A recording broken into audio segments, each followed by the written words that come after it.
В общем, смотрите, какая красота по дороге на Рицу.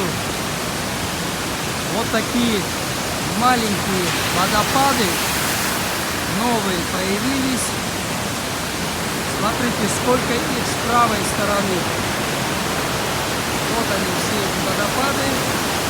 Вот я сейчас перейду на ту сторону и сниму вот этот огромный.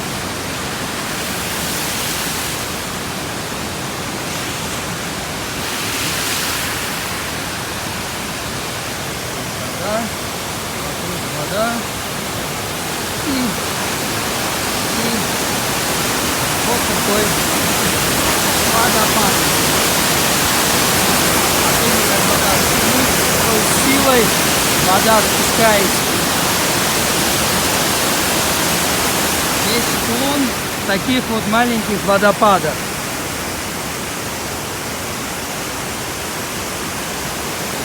Вот они такие маленькие.